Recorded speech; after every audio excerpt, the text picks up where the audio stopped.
What is up, guys? Martin McFly coming at you, bringing you guys the merch. Today, we're going to talk about a couple vinyl pickups I got, and then we're going to talk about the infamous Record Store Day. We're going to get 2 days this year, June 12th and July 17th. Both of them are going to have their own separate list of things. Now, I have never actually attended Record Store Day in the past, but it does look exciting every time people go. I like the fact that people are coming back to the record stores again. People are going up, they're picking up vinyl, CDs, cassettes, whatever makes them happy. I love that our local record stores are staying in business because of this. There is a lot of craziness and a lot of hype. There's never been really anything that pulled me in that I felt like I needed to have, with the exception being the Less Overkill record, which was done as a record store day with a big lime green vinyl. It's still for sale, so it wasn't sold out totally yet. It's still for a reasonable price. There's some pluses and minuses. I actually miss the days where we used to stay up all night or stay up in the morning, grab some coffee, and wait in line. We'd get really excited to talk to each other about what we were missing out on, the things we were looking forward to. I know back in the day it was really big for Halo 2, Halo 3, stay up all night, go outside of GameStop, and wait for the game to get released. You couldn't wait to take it home, get it in your hands. So the same thing kind of goes with Record Store Day.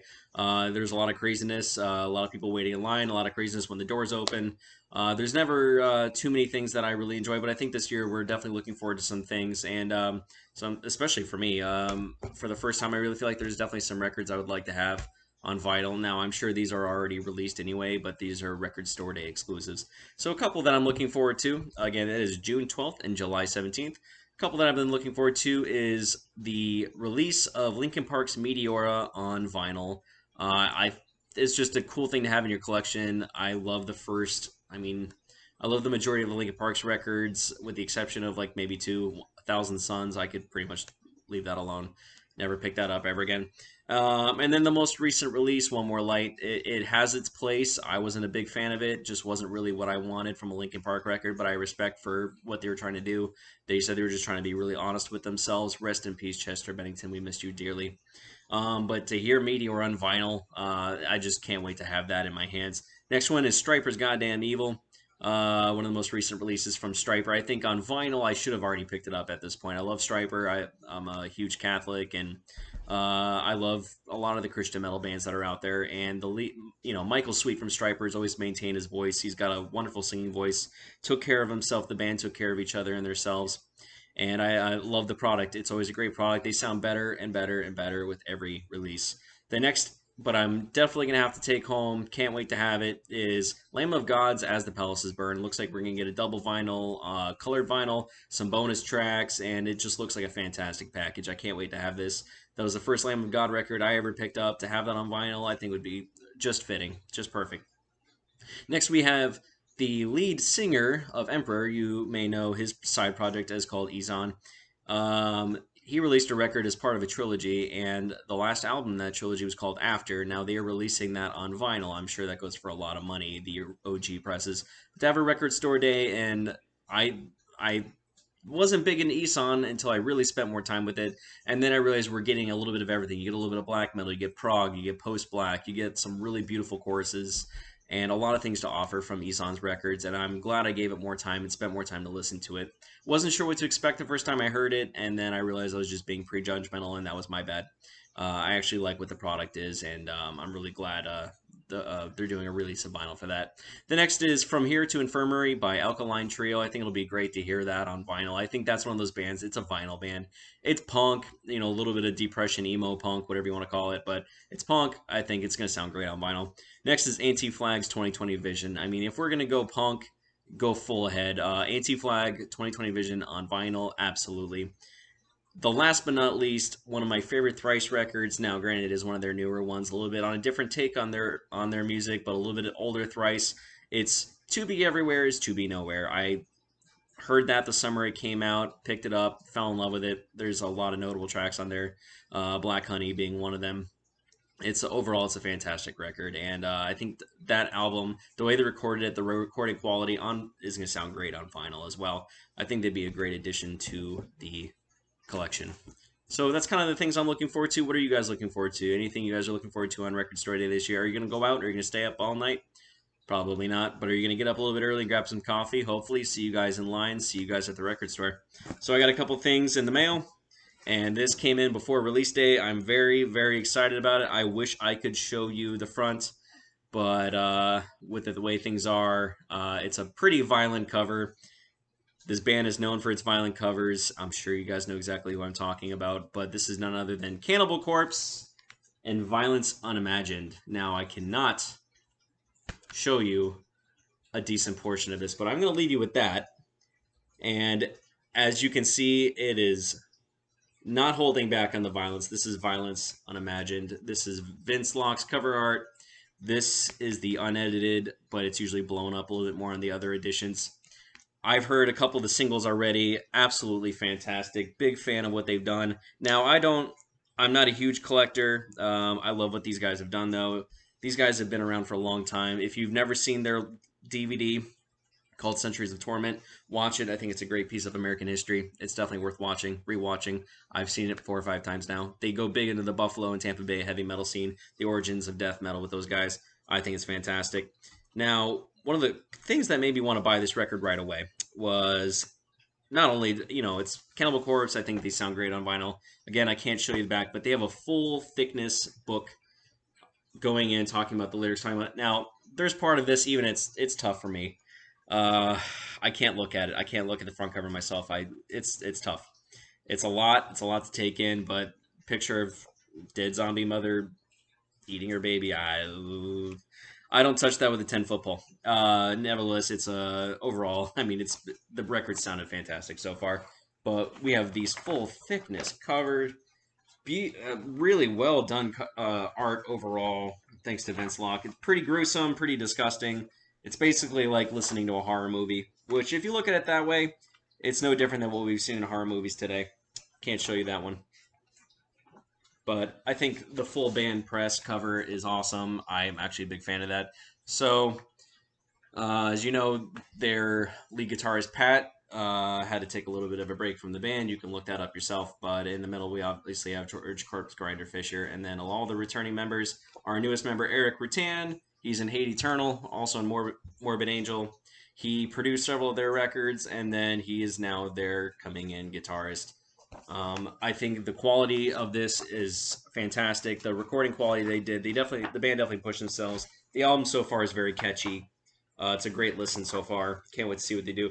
The title tracks are pretty gruesome, as you might expect with this band.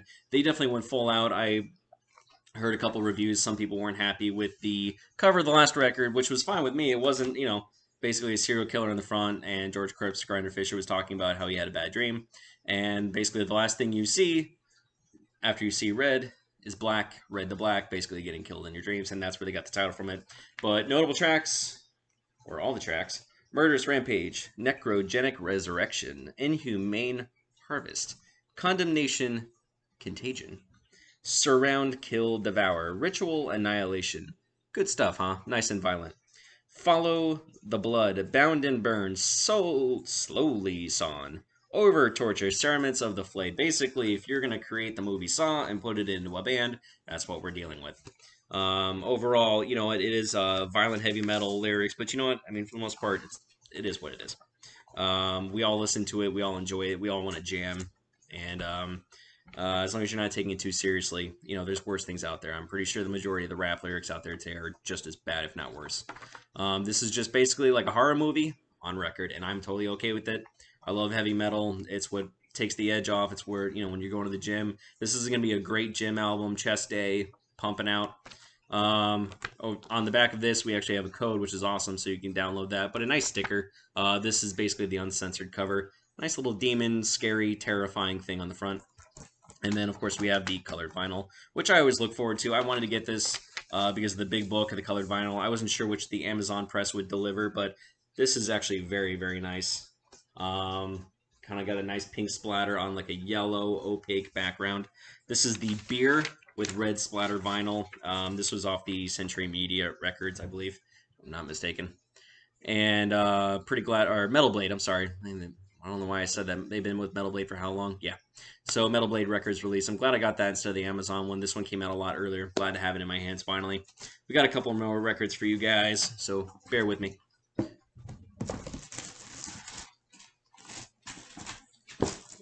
So something I picked up in Savannah, Georgia.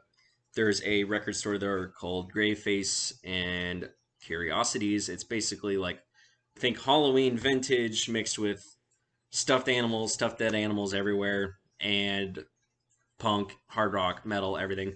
If you have a weird knack and you're like me and you like Halloween vintage, all their Halloween vintage stuff is for sale. It was actually pretty exciting to go through those again and go through a lot of the things I used to have back in the day. I still decorate for Halloween years, still have some of the old vintage ones, but they got them for sale. So they have this playing in the background. This is Attack on Memory by Cloud Nothings. Pretty nice little gray cover there, kind of like industrial, very gloomy, depressing. Now, I don't have a lot in the indie band inventory as far as my collection goes, but I heard these guys they were playing on the background at Grave Faces and Curiosities, and I was just listening to this band. I was like, wow, this sounds fantastic, but it was just very punk, very hardcore, mixed with like an indie tinge to it.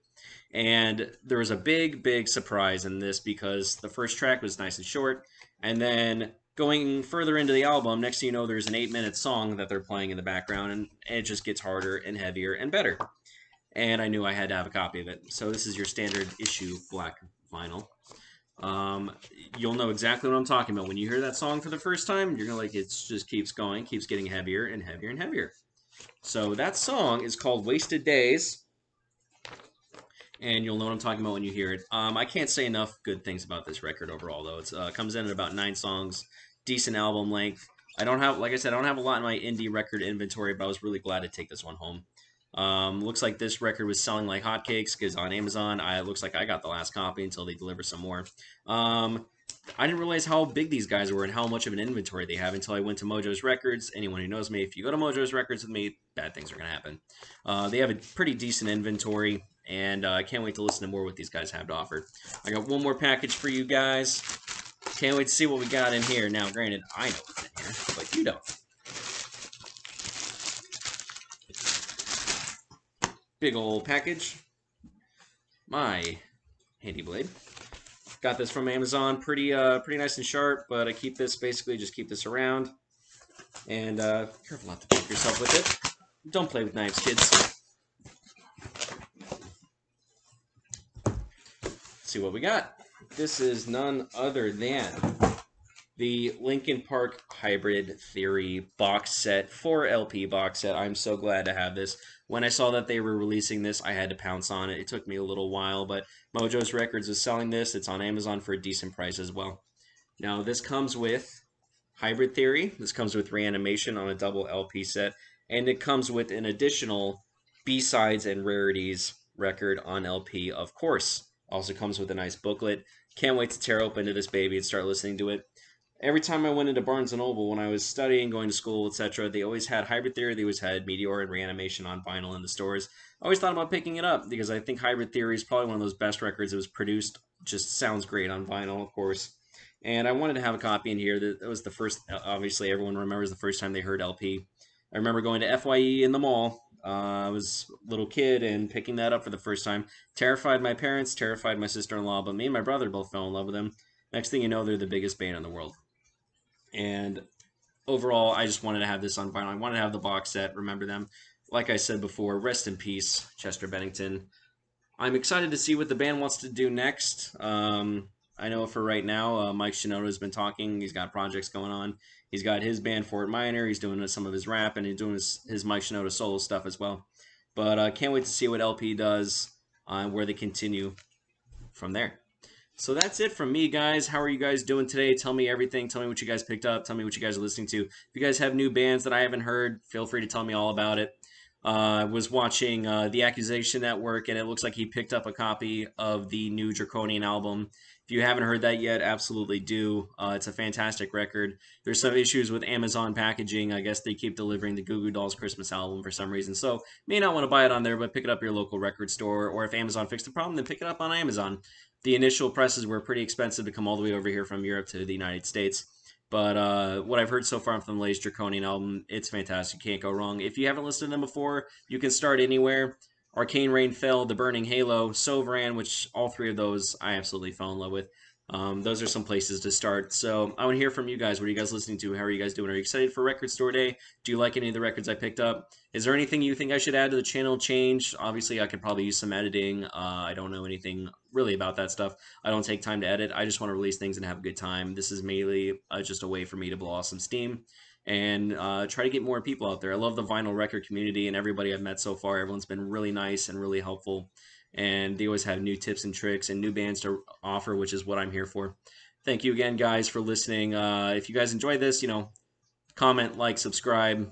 I'm going to be opening up the Instagram here shortly, posting a little bit more of daily metal. Anything you guys can have to offer, though, I'm happy to listen. You guys take care of each other like out there. And like I said, if that guy falls down in the pit, you pick him up. Cheers.